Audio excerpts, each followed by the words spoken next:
بسم اللہ الرحمن الرحیم۔ السلام علیکم ورحمۃ اللہ وبرکاتہ۔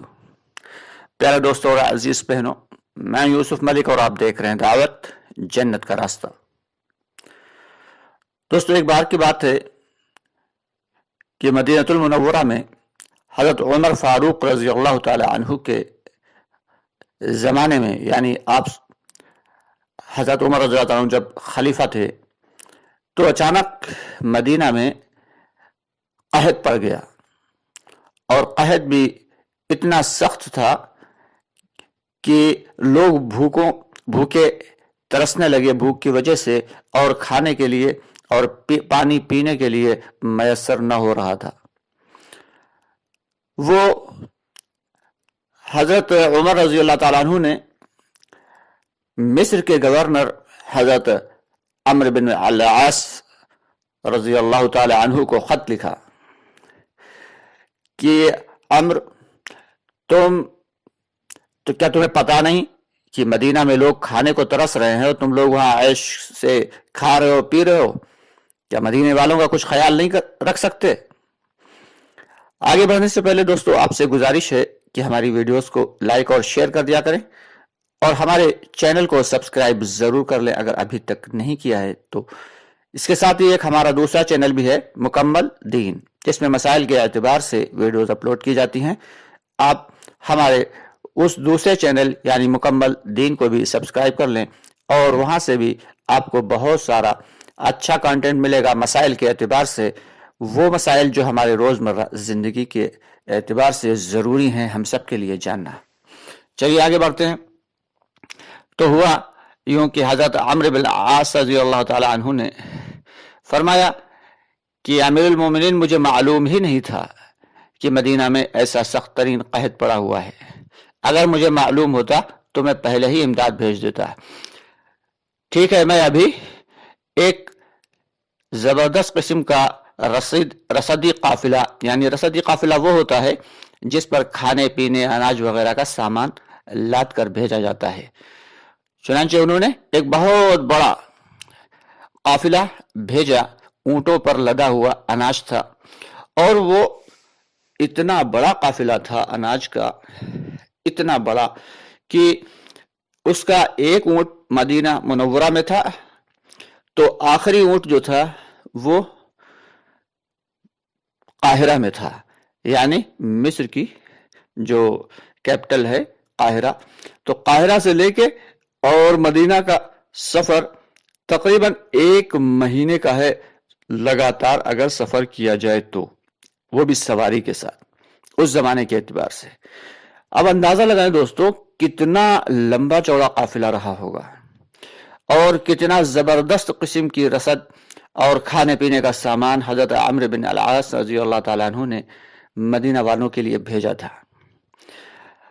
چنانچہ وہ جب قافلہ پہنچا تو ان سب کے سامان کو اتار کر مدینہ کے لوگوں میں تقسیم کر دیا گیا، لیکن اس اناج سے اور ان چیزوں سے بھی کچھ بھلا نہیں ہوا، کیونکہ مدینہ کے نواح میں رہنے والے ایک صحابی تھے، ان کے حصے میں ایک بکری کا بچہ آیا، تو انہوں نے چونکہ بھوکے بہت زیادہ تھے اسے ذبح کیا کھانے کے لیے، تو اس میں سے صرف خون نکلا اور چمڑی نکلی، یعنی گوشت برائے نام بھی نہیں تھا۔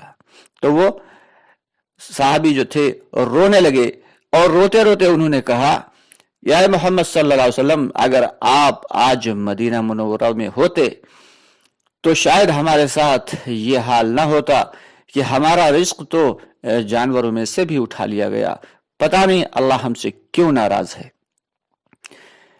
ابھی وہ یہ بات کہہ ہی رہے تھے کہ اچانک ان پر غشی طاری ہوئی اور وہ سو گئے۔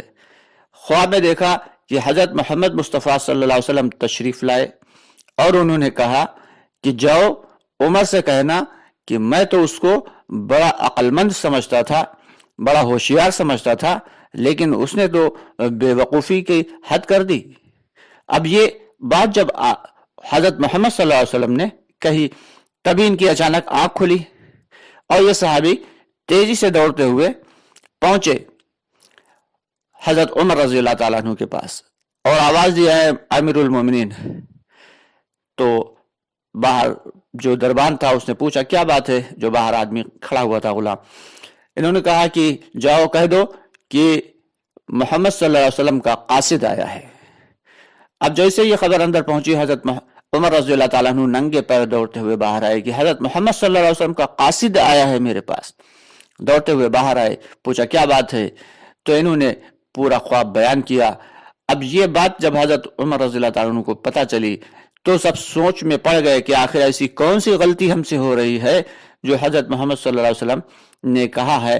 اور یہ کہا کہ ہم تو عمر کو بڑا ہوشیار اور عقل مند سمجھتے تھے، لیکن اس نے تو جو ہے حماقت کی انتہا کر دی. اب یہ بات جب آئی تو تمام تر جتنے بھی صحابی اکابرین صحابہ تھے سب کو جمع کیا گیا. سب کو جمع کر کے ایک جو ہے مشورہ کیا گیا کہ اب آپس میں ڈھونڈا جائے ایسا کون سی غلطی، ایسا کون سا گناہ ہم سے ہو رہا ہے اور ایسی کون سی خطا ہم سے ہو رہی ہے جو آپ صلی اللہ علیہ وسلم نے یہ فرمایا ہے. چنانچہ ایک صحابی، بزرگ صحابی اٹھے اور کہنے لگے کہ ہم پر جب بھی امیر المومنین، ہم پر جب بھی کوئی مصیبت آتی تھی، کوئی پریشانی آتی تھی تو ہم لوگوں کو نبی پاک صلی اللہ علیہ وسلم لے کر بیٹھتے تھے اور اللہ رب العالمین کے سامنے دعا فرماتے تھے، یعنی اللہ سے مانگتے تھے.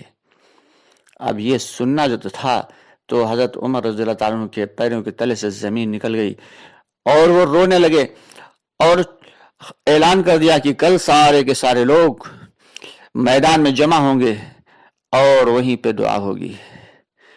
سارے کے سارے لوگ اگلے دن جمع ہوئے میدان میں مدینہ کے، اور پھر جو دعا ہوئی اور ایسی زار و قطار رو رو کے حضرت عمر رضی اللہ تعالیٰ نے اللہ سے دعا کی، اپنی خطاؤں کی معافی مانگی اور قحط کے ٹل جانے کی اور آفتوں کے ٹل جانے کے لیے دعا کی. دعا کرنے کے بعد ابھی چہرے پہ ہاتھ پھیرے بھی نہ تھے کہ اچانک جھما بارش ہونے لگی اور بادلوں سے ایسی آواز آ رہی تھی کہ چلو چلو عمر نے بلایا ہے، چلو چلو جلدی چلو عمر نے بلایا ہے. اور تیزی کے ساتھ بارش ہوئی، ایسی بارش ہوئی کہ پورا کا پورا مدینہ سیراب ہو گیا. دوستو، یہ تھے ہمارے اکابرین کہ جو بھی ان کے سامنے مسئلہ پیش آتا تھا وہ اللہ کے سامنے روتے تھے، گڑ گڑاتے تھے. اور کیا ہیں، کتنے بڑے بادشاہ ہیں کہ 22 لاکھ مربع میل کے اوپر حضرت عمر رضی اللہ تعالیٰ عنہ کی حکومت ہے اور نبی پاک صلی اللہ علیہ وسلم کے قاصد کے لیے دوڑتے چلے آ رہے ہیں ننگے پیر کہ آپ صلی اللہ علیہ وسلم کا قاصد آیا ہے، ضرور کوئی اہم خبر لایا ہوگا. اور دل میں ایسی انسانیت تھی اور انسانیت کے لیے ایسی محبت تھی کہ حضرت امیر المومنین جب تھے حضرت عمر فاروق رضی اللہ عنہ، تبھی عراق کے آس پاس کے علاقے میں اتنی زیادہ بارش ہو گئی کہ سیلاب آ گیا. تو حضرت امیر المومنین نے ایک وفد بھیجا، کہا جاؤ معلوم کرو کہ کیا نقصان ہوا وہاں پہ. تو وہاں پہ وفد نے جا کے دیکھا اور تحقیق کی تو پتہ یہ چلا کہ کوئی بھی جانی نقصان تو نہیں ہوا ہے اور مالی نقصان بھی کچھ زیادہ نہیں ہوا ہے اس سیلاب سے. ہاں یہ ہوا کہ ایک کتا مر گیا ہے، سیلاب کی زد میں آ کے ایک کتا مر گیا ہے. یہ سننا تھا کہ حضرت امیر المومنین رونے لگے، کہنے لگے ہائے کل میں اللہ کے سامنے کیا جواب دوں گا کہ میرے دور خلافت میں سیلاب آیا اور اس میں ایک کتا مر گیا اور میں اس کی حفاظت نہ کر سکا. ذرا انسانیت دیکھیے، اور کہ جانوروں کے لیے بھی ایسی محبت ہمارے اکابرین میں پائی جاتی تھی. کیا ہمارے اندر یہ انسانیت ہے دوستو؟ ارے ہم تو انسان کو بھی انسان نہیں سمجھتے، اور یہ ہمارے امیر المومنین ہیں کہ ایک جانور کے ختم ہو جانے پر، وہ بھی سیلاب کی زد میں آ کے مرا، تو بھی رو رہے ہیں اور اللہ کے سامنے توبہ استغفار کر رہے ہیں. دوستو، ہمیں بھی ضرورت ہے انسانیت کے پیغام کو پھیلانے کی، چاہے اپنے ہوں چاہے غیر ہوں. ہم سارے کے سارے اللہ کے بندے ہیں اور جتنی بھی مخلوقات ہے یہ ساری کی ساری اللہ کی عیال ہے. ان سب کے ساتھ بھی ہمیں بہترین سلوک کرنا ہے. ہمیں تو اپنے اخلاق دوسروں کے سامنے پیش کرنا ہے. ہمیں دوسروں کے اخلاق کو نشانہ نہیں بنانا ہے. یہی تو خاص اکرام مسلم ہے. در حقیقت یہ اکرام مسلم نہیں بلکہ اکرام الناس ہے. تو اس لیے ہم سب کو کوشش چاہیے کہ اپنے اخلاق کو بہتر بنائیں، زیادہ سے زیادہ دوسروں کے سامنے اپنے 100% اخلاق کو پیش کریں. مال کتنا لگانا ہے تو بتایا کہ تھوڑا اپنی ضرورت کے لیے رکھو، اللہ کے نبی نے فرمایا، باقی لگا دو. جان کتنی لگانا ہے کہ اب وقت کتنا لگانا ہے، تھوڑا اپنی ضرورت کے لیے رکھو، باقی لگا دو. لیکن اخلاق کتنے لگانا ہے؟ اخلاق کے لیے اللہ کے نبی نے فرمایا کہ 100% لگا دو. یعنی جتنے خوش اخلاقی کے ساتھ تم دوسروں کے ساتھ پیش آ سکتے ہو اتنی خوش اخلاقی کے ساتھ پیش آؤ. تو دوستو، اللہ تعالی ہم سب کو ان تعلیمات پر عمل کرنے کی توفیق عطا فرمائے. آپ سے گزارش ہے کہ ہماری ویڈیوز کو زیادہ سے زیادہ لائک اور شیئر کر دیا کریں اور ہمارے چینل کو سبسکرائب ضرور کر لیں. انشاءاللہ بہت جلد آپ سے پھر ملاقات ہوتی ہے. تب تک کے لیے فی امان اللہ.